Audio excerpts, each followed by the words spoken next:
बहुत बहुत स्वागत है आप सभी का। आपके साथ मैं हूं अभिलाष मिश्रा। आपकी बात मध्य प्रदेश आप देख रहे हैं। मध्य प्रदेश में हाल ही के दिनों में जहरीली शराब से मौत के बाद शिवराज सरकार अब एक्शन के मूड में है और बड़ा फैसला लिया है। कैबिनेट में आबकारी एक्ट में संशोधन के जरिए जहरीली शराब का कारोबार करने वालों के खिलाफ मृत्यु दंड और आजीवन कारावास के साथ ही भारी जुर्माने का प्रावधान कर दिया गया है। विधानसभा में अब इसे कानून अमली जामा पहनाने की तैयारी है। करीब 1.5 साल में जहरीली शराब से 50 से ज्यादा लोगों की मौत हो चुकी है। उधर सरकार के फैसले पर कांग्रेस ने सवाल उठाए हैं। कांग्रेस ने आरोप लगाया है कि इस सरकार ने महिला अपराध, खनन माफिया के खिलाफ भी कानून तो बनाए, लेकिन नतीजा कुछ नहीं निकल सका। इसी पर करेंगे आज आपकी बात।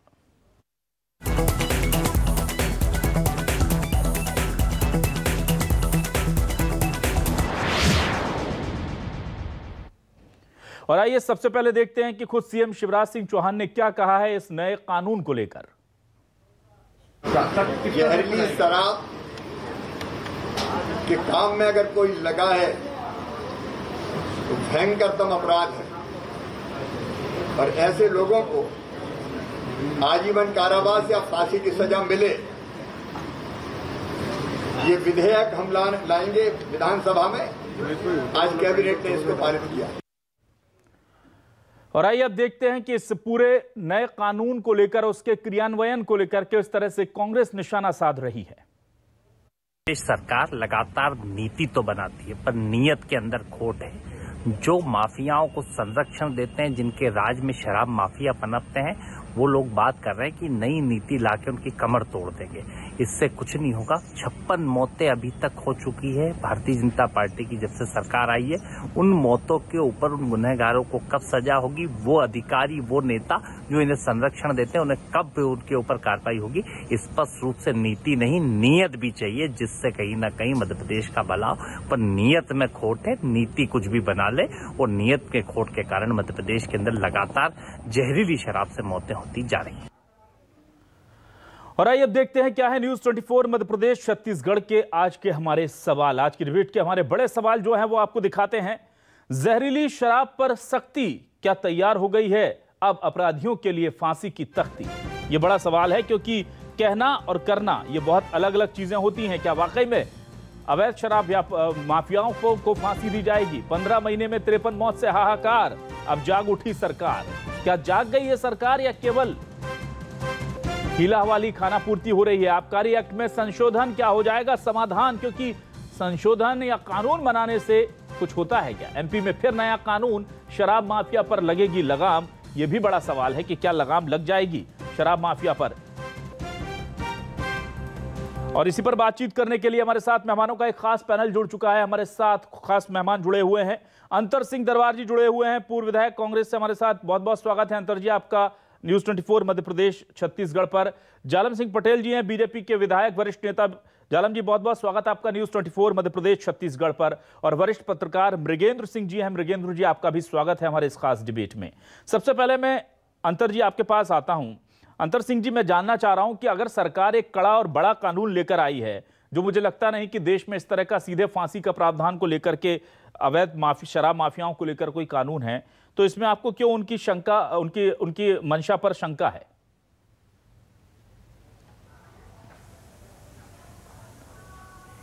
मेरा ये कहना है कि कानून पहले भी थे, आज भी हैं और आज भी बनाए जा रहे हैं और वे विधानसभा में लेकर भी आएंगे जी। परंतु इसका जो अमली जामा है, ये क्या सही ढंग से होगा कि जब तक सिस्टम में सड़ांध है, जब सिस्टम पूरा सड़ा हुआ है, बगैर सिस्टम की सड़ांध से जो है वो अवैध शराब बिक्री नहीं होती है। आप भी जानते हैं, हम भी जानते हैं, पूरा समाज जानता है, सभी प्रकार के लोग जानते हैं। तो क्या इस सिस्टम को, इसमें अपराधियों को सजा देंगे, पर अगर उसमें अधिकारियों की मिलीभगत या जी बोलिए सर आप। बिल्कुल, मेरा ये कहना है कि जो इस सिस्टम में है, चाहे आबकारी हो, पुलिस हो, बगैर इन लोगों के मंशे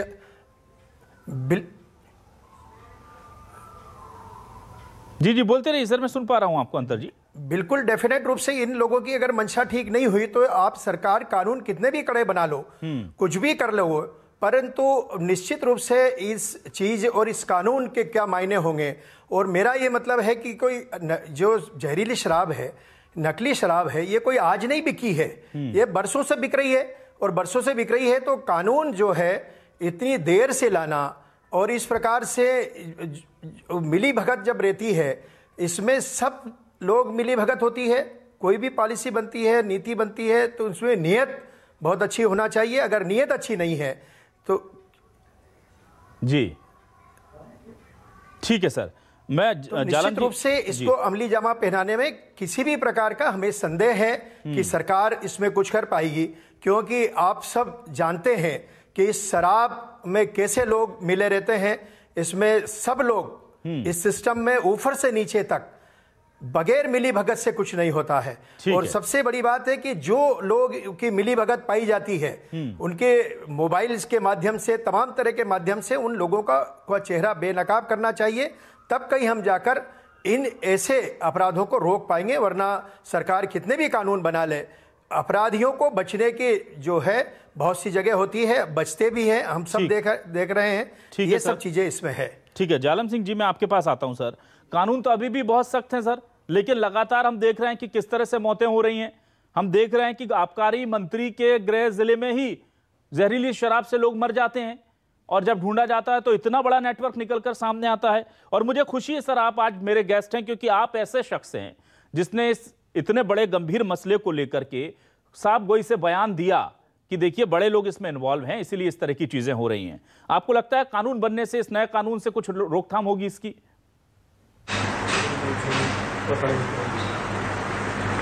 मैं आदरणीय मुख्यमंत्री शिवराज सिंह चौहान जी को और हमारी सरकार के कैबिनेट के मंत्रीगणों को सबको बहुत बहुत शुभकामना, बधाई देता हूं कि उन्होंने एक बहुत ही संवेदनशील समाज की जो सामाजिक बुराई है उसके लिए कठोर कानून बनाने का उन्होंने एक काम किया है। मैं उनको बहुत बहुत धन्यवाद देता हूं। हम सभी जानते हैं कि इससे जहरीली शराब, कि आपने बताया कि ये भी जो जहरीली शराब से अगर किसी की कोई मौत होती तो उसको मृत्युदंड भी है और आजीवन कारावास भी है जी। जुर्माना 10 लाख से 20 लाख का कर दिया गया है।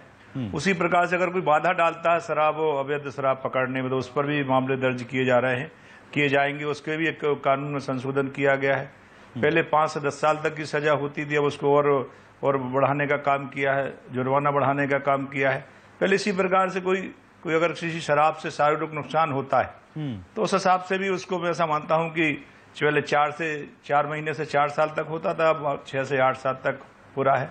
हम सभी जानते हैं, मैं सम्मानीय पूर्व विधायक जी का बयान सुन रहा था, और मैं ऐसा भी मानता हूं कि कांग्रेस के समय 15 महीने 53 मौतें हुई थी, अभी मात्र 5 मौतें हुई हैं।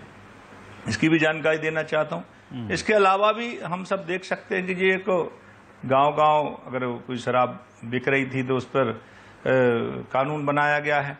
और उदाहरण के रूप में जो हमारे बच्चियों के साथ बलात्कार होता था, उसमें जो कानून बनाया गया है मध्य प्रदेश में का जीवन और उनको सजा दी जाती है या फांसी दी जाती है, और फास्ट ट्रैक के माध्यम से कोर्ट लगातार सजा है। तो ये कहना कांग्रेस का आरोप है कि कानून बन जाने के बाद कोई कार्रवाई नहीं होती। हमारी सरकार लगातार सजाएं दिला रही है, और मैं पुनः माननीय मुख्यमंत्री जी का बहुत बहुत स्वागत करता हूं, धन्यवाद करता हूं कि उन्होंने जनता की, खासकर जो गरीब वर्ग है, जो हमारे बेचारे सबसे पिछड़े हैं, उनको इस प्रकार से कोई अद्वैत 4-5 साल शराब पी लेता है, जहरीली शराब, तो वो उसका जीवन ही नष्ट हो जाता है। एक सामाजिक बुराई है, मैं ऐसा मानता हूं।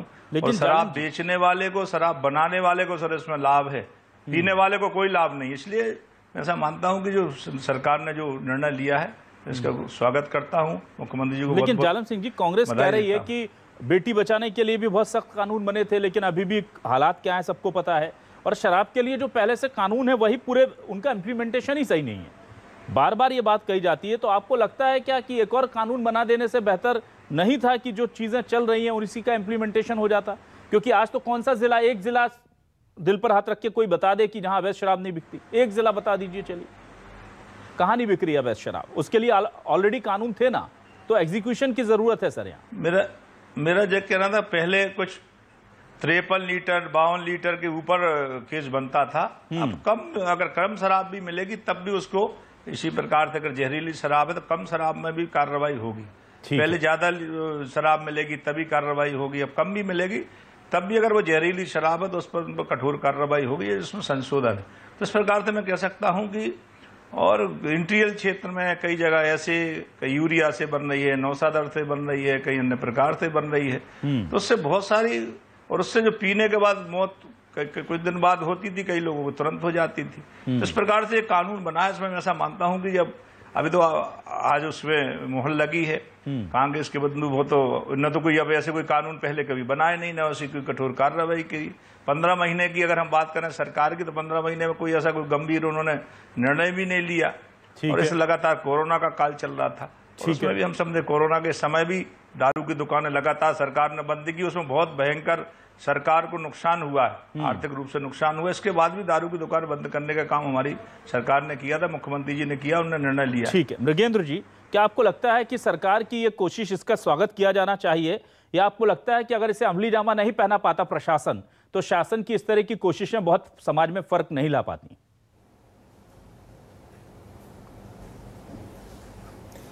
देखिए, नियम कानून तो बहुत बनते हैं, जरूरत होते हैं उनका कड़ाई से पालन करने की।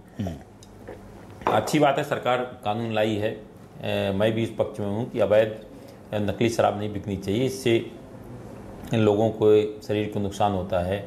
बहुत सारे हमारे भाई कालकलवित हो जाते हैं अचानक शराब पीने से, तो इस पर रोक लगनी चाहिए।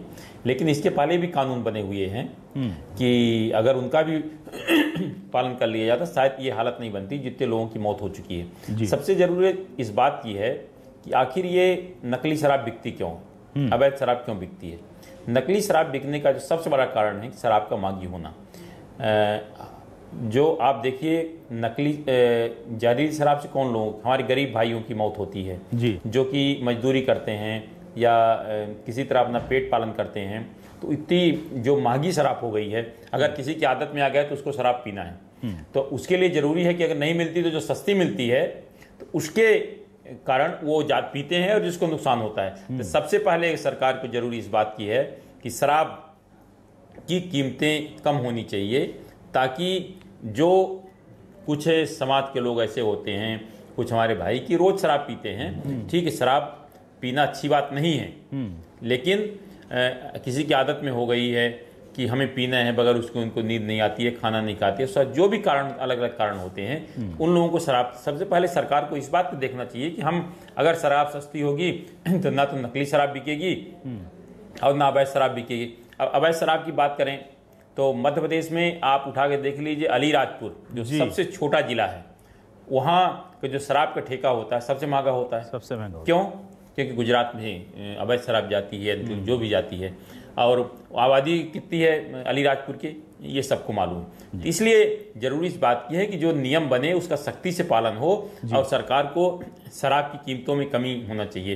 दूसरी बात, एक और उठा के देखिए, सब चीज़ कहते हैं कि और सब चीज़ अगर कुछ खरीदेंगे तो उसका आपको बिल दिया जाएगा, और बिल से खरीदी जाती है। शराब को आखिर क्यों बिल नहीं दिया जाता? शराब किसी दुकान से खरीद के लाओ तो कोई बिल उसका नहीं दिया जाता। अगर सरकार ये व्यवस्था कर दे कि बिल मिलने लगे तो उसमें नकली शराब या अब कहाँ से खरीदी गई अपने आप पता चल जाएगा, इतना ढूंढने की जरूरत नहीं पड़ेगी। जो आदमी घटना होगी, जो आदमी खरीद के लाएगा, अगर उसकी मौत होती है या बीमार होता है, अपने आप पता चल जाएगा कहाँ से नकली। तो सरकार के कानून तो अच्छे हैं, कानून सख्त होना चाहिए, लेकिन जरूरत है उसको क्रियान्वयन की और सख्ती से क्रियान्वयन होना चाहिए। अंतर सिंह जी, कहा जा रहा है कि 24 स्तरीय सुरक्षा में होगी अब शराब की डिलीवरी, होलोग्राम लगेगा, स्कैनिंग होगी और पूरी तैयारी के साथ, ताकि शराब जो है उसमें कहीं से उसको अवैध व्यापार उसका ना हो पाए। ये सब कवायद करने की जरूरत है या ये सब कि होलोग्राम भी लगेगा, परंतु इसमें इन सब लोगों को इस कानून में लेना चाहिए, इसके कानून के दायरे में लाना चाहिए कि जिनकी फैक्ट्रियां जहां से स्पीड चली जाती है और जहां पर जिला आबकारी स्तर का अधिकारी जो है वो बैठा रहता है, कैसे फैक्ट्री से स्पीड कैसे चली जाती है, टैंकर भर भर के चल रही। मेरे क्षेत्र में ही जो है वहां बड़वा से स्पीड भर के आई और चोरल में पकड़ा है। आज भी सिमरोल थाने में जो है वो टैंकर चल रहा है और बड़ा कैप्सूल चल रहा है। तो मेरा मतलब ये है कि जब तक ये जवाबदारियां नहीं होगी और ये जिस प्रकार से ये जो शराब नीति है जैसा अभी कहा गया कि शराब सस्ती होना चाहिए, निश्चित रूप से सस्ती तब होगी जब आप इसके सिंडिकेट को तोड़ेंगे। आप तो बड़े बड़े ठेकेदार है, बड़े बड़े लोग हैं। आज जैसे धार है, इंदौर की शराब एक ही सिंडिकेट ने ली है, तो इसमें छोटे लोग नहीं होंगे। जितनी छोटी दुकानें होगी, छोटे लोग इसमें आएंगे, शराब सस्ती होगी। शराब सस्ती होगी तो इसकी जो है वो ब्लैक मार्केटिंग नहीं होगी। आप देखेंगे मोर टक्का के पास नकली कारखाना मिला, अगर मोर टक्का के पास नकली कारखाना मिला तो उसकी पूरी जांच होना चाहिए। अभी जो पकड़ाया है, जहां से शराब ली है वहां के लोगों ने, ढगल गांव के लोगों ने, उन्होंने राजस्थान में जाकर किसी ढाबे पे ये वो लोग मर गए।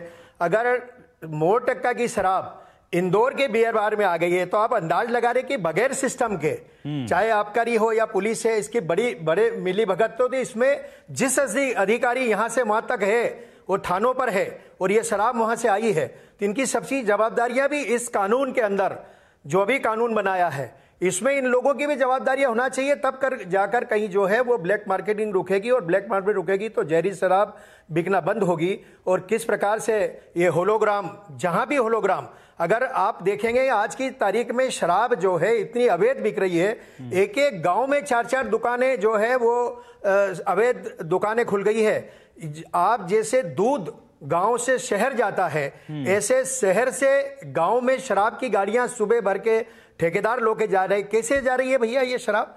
और आप देखेंगे कि ये बड़े बड़े सिंडिकेट लोग हैं, ये सस्ती कंपनियों की, सस्ते जो दारू है, जो जिसकी क्वालिटी हल्की है, वो वेयर हाउस से लेकर के दुकानों पे जा रही है, और जो अच्छी दारू है वो शराब नहीं जा रही है। इस प्रकार से लोग जो है इस प्रकार से नकली शराब के शिकंजे में फंस रहे हैं। इसको रोकना चाहिए, और इस जो नए कानून है और जो पुराना कानून है उसमें सबको इसके दायरे में सिस्टम को भी लाना चाहिए। चाहे पुलिस का कितना भी बड़ा अधिकारी हो, आबकारी का कितना भी बड़े अधिकारी, एक आधा किसी जिला आबकारी के अधिकारी को आप जो है वो सस्पेंड वगैरह या ट्रांसफर कर देते हैं, इसके अलावा किसी का कुछ नहीं होता है। तो बस इस प्रकार से जो है ये गोरख धंधा अवैध शराब का पनप रहा है, और इतना ज्यादा पनप रहा है। आप देखेंगे, मैं इंदौर जिले में हूं, झाबुआ हमारे पास में है, वहां से गुजरात लगा हुआ है, रोज शराब के ट्रक जा रहे हैं, तो कैसे जा रहे हैं? ठीक, इस चीज पर अंकुश लगना चाहिए कि जब आपकी जालम जी प्रकार का फल फूल रहा है, आप देखेंगे इंदौर। जी जालम जी, क्या वाकई में दो समस्याएं, अवैध रेत और अवैध शराब, मध्य प्रदेश में ऐसी है कि जिसको बच्चा बच्चा देख लेता है, लेकिन सरकार और प्रशासन को ना तो वो टैंकर दिखते हैं ना वो डंपर दिखते हैं? ये बात सही है क्या सर? आप मानते हैं, क्योंकि आप जनप्रतिनिधि हैं, आप भी मध्य प्रदेश में रहते हैं, नरसिंहपुर में अवैध डंपरों का कितना आना जाना है, अवैध टैंकरों का वहां से निकलना होता है नहीं होता है? तो ये ऐसी समस्या है जो सब सर्वविदित है, लेकिन फिर भी ये प्रशासन शासन के कागजों में, आंखों में, नजरों में क्यों नहीं आती सर?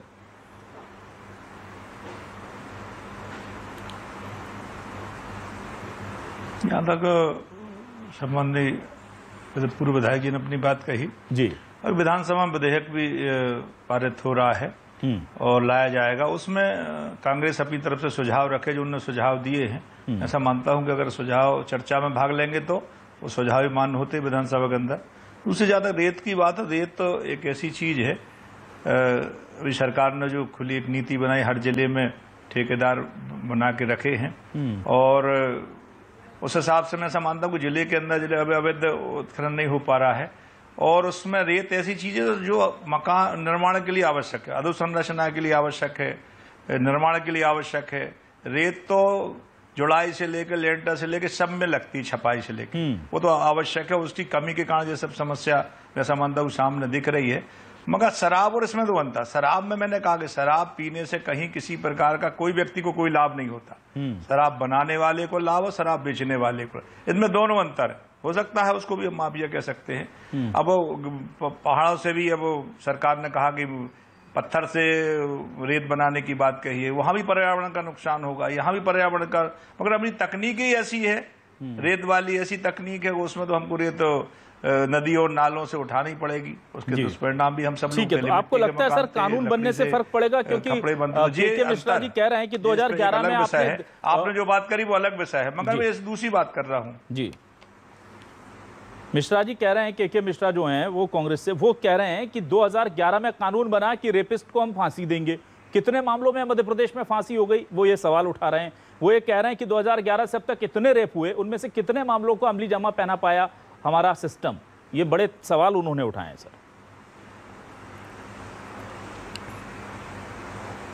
नहीं, बहुत लोगों को अजीब, और बहुत डेढ़ 2 महीना 3 महीने के 6 महीने के अंदर फैसले हो रहे हैं। इसके पहले बरसों चलते थे, उसमें व्यक्ति बच जाता था।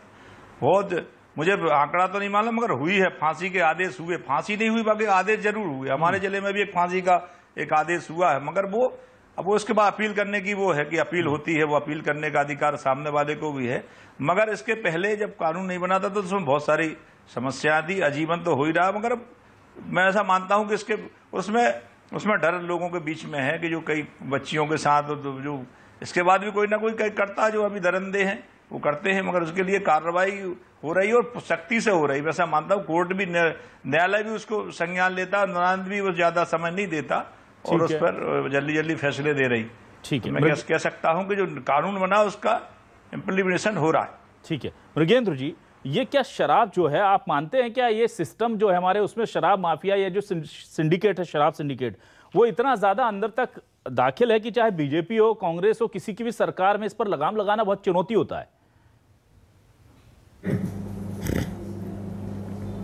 निश्चित रूप से जो शराब माफिया होता है वो किसी पार्टी का नहीं होता, जो सरकार में आती है पार्टी उसके साथ जुड़ जाता है, और उसका सिंडिकेट इतना खतरनाक है कि जिसको रोक पाना किसी के लिए बहुत मुश्किल वाला काम होता है। ये बताइए कैसे रुकेगा आप शराब माफिया के, जो भी शराब माफिया कहेंगे, शराब ठेकेदार, जो शराब ठेकेदार होते उनको तो माफिया नहीं कहना चाहिए क्योंकि सरकार की आय देते हैं, लेकिन जिस तरह से शराब के मामले में पैसों की बंदरबाट की जाती है, आप पूछ लीजिए सबसे ज़्यादा जो पुलिस है, आबकारी हैं या खनिज विभाग के अधिकारियों की पोस्टिंग में सबसे ज़्यादा पैसे कहाँ लगते हैं? जहाँ रेत है या जहाँ शराब की अवैध बिक्री होती है। तो आखिर जब सबके नीचे से ले ऊपर तक अधिकारियों के सबके महीने बंधे हुए हैं तो कैसे कार्रवाई होगी जी? तो रेत के हैं, रेत के पूरे तय रहते हैं कि इतने डंपर जाएंगे तो इस थाने को इतने जाएंगे, जो राजस्व के अधिकारी होंगे उनको इतने जाएंगे, खनिज को इतने जाएंगे, जिला के अधिकारी को इतने जाएंगे, सब जगह उसी तरह शराब की भी स्थिति है। आप अगर अंदर से खबरें ढूंढे तो पता चल जाएगा कि हर थाने को जो शराब ठेकेदार है कितना महीना देता है। मुझे लगता है वो जितना सरकार को राजस्व देता है उतने लगभग वो बांट भी देता है जी। तो कोई भी पार्टी हो, कोई भी सरकार हो, जब भी आती है, इसीलिए रेत माफिया अपनी पहुंच इतनी गहरी कर लेते हैं कि इनको रोक पाना इतना आसान नहीं होता है। बिल्कुल, तो जाहिर सी बात है कि सिर्फ सिस्टम बना देने से या कानून बना देने से फर्क पड़ेगा ऐसी उम्मीद करना बेमानी है, लेकिन एक अच्छी पहल सरकार ने की है। अब हमें देखना यह है और तमाम लोग ये देखना चाहते हैं कि उसका पालन कितना होता है, क्योंकि कानून बना देना अलग बात है और कानून का पालन कर सिस्टम को बदल देना, अव्यवस्थाओं को सुधार देना, ये जनता चाहती है।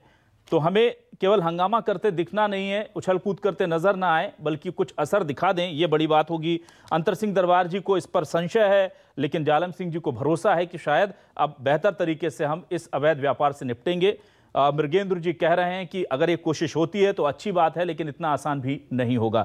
अंतर सिंह दरबार जी, बहुत बहुत शुक्रिया आपका हमारे इस डिबेट में आने के लिए। जालम सिंह पटेल जी, आपका भी बहुत बहुत शुक्रिया डिबेट में आकर के अपनी राय रखने के लिए। और मृगेंद्र जी, आपका भी शुक्रिया कि इतनी बेबाकी से आपने पूरे इस नेक्सस सिस्टम और जो दिक्कतें हैं हमारे सिस्टम के लूपहोल से, उनके बारे में बात की। तमाम दर्शकों का भी शुक्रिया। तो मध्य प्रदेश में क्या अवैध शराब और शराब माफियाओं पर अब प्रशासन लगाम लगा लेगा? इसे लेकर के मंशा सरकार की साफ है। अब देखना है कि शासन ने जब नियम बना दिया है तो प्रशासन शासन की इस नियत का कितना साथ देता है। शुक्रिया।